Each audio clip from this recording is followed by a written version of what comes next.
we have another package. If you saw my last video, you know that I unboxed a lot of 3 iPod Touch 4th generations, these right here, that I got for a total of $10. If you saw that video, you know that I mentioned I have another package coming containing 4 iPod Touch 4th generations, bringing the total to 7 iPods. Well, the package has arrived, and USPS decided that they might as well make it as wet as possible before they delivered it. That's why the shipping label is basically falling off. I mean, just look at how soggy this box is. It was raining, but honestly not that hard outside, so I don't get how this happened. But without further ado, let's go ahead and take a look at these iPods, as I've been waiting on these for about 2 weeks now. Just cut it down the middle.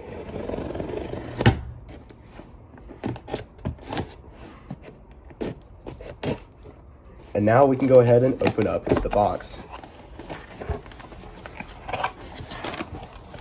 Looks like they were packaged pretty nicely.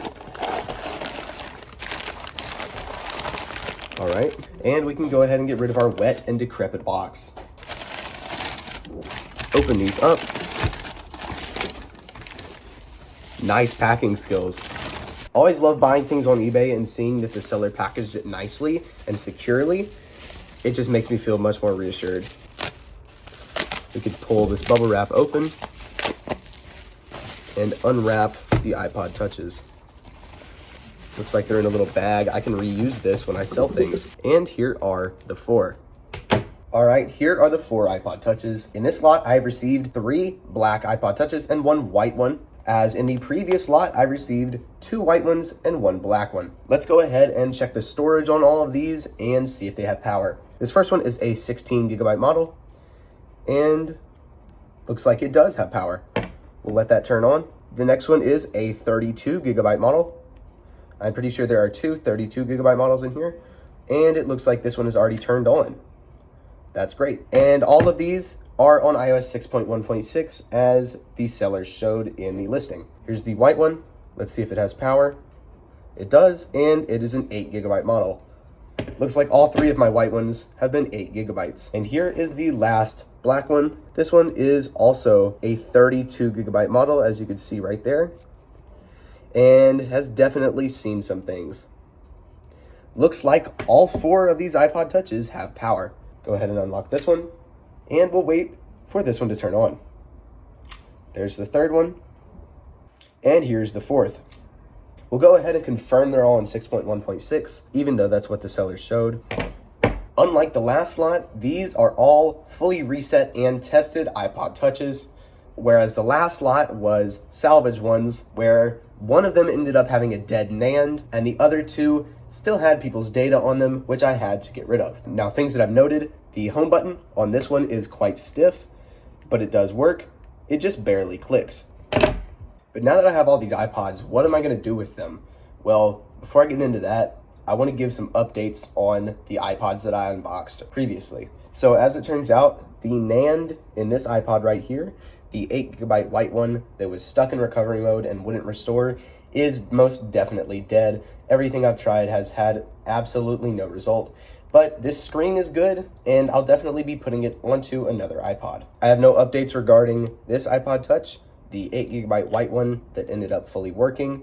Only issue is the home button is still non-functioning, so I will need to swap a home button from another iPod, most likely this one right here. Other than that, no updates regarding this. But this 32 gigabyte black iPod Touch, on the other hand, ended up having blobs saved for iOS 4.3.3, 4.3.5, 5.0.1, 5.1, and 5.1.1.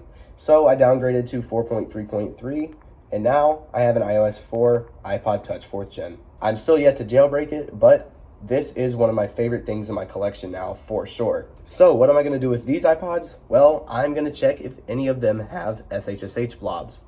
It's a fairly easy process, and it's really short, so I'm going to do it off camera, as there's really no point in watching it if none of them end up having SSH blobs. So once I finish doing that, I'll get right back to you guys. 20 minutes later. All right, so after about 20 minutes of checking SSH blobs, it turns out that unfortunately, not a single one of these has saved SSH blobs from Cydia, So that is unfortunate. They are all on iOS 6, and I'm not sure if there are ways to downgrade the iPod Touch 4th gen. I'll have to look into that. But if there are, I'll definitely be doing it and making a video about it. Another thing I want to mention about this new iOS 4.3 iPod Touch is the fact that when connected to 3U tools, it displays that it is actually a white iPod. So I may be putting a white screen on it, but I'm not sure yet. Anyway, I do have some plans upcoming for these iPods, such as some jailbreak tutorials, and if it's possible, downgrade tutorials, along with a video of me somehow installing iOS 7 on one of these, as I've seen someone else do it, and it's really interesting to me. But that's got to be for other videos, and there's really not much else to do in this video other than just unbox them. So thank you guys for watching this video. I know it was quite short, but I have more planned in the future for these iPods, so stay tuned for that. And if you're new here, please consider subscribing, as only 10.3% of my audience is actually subscribed. And if that's not a good enough reason to subscribe so I can get my phone fixed. I'm desperate. Anyway, hope you guys enjoyed this video. It was short, but there's more to come. Thank you guys for watching. Comment, like, and subscribe. And as always, peace out, guys.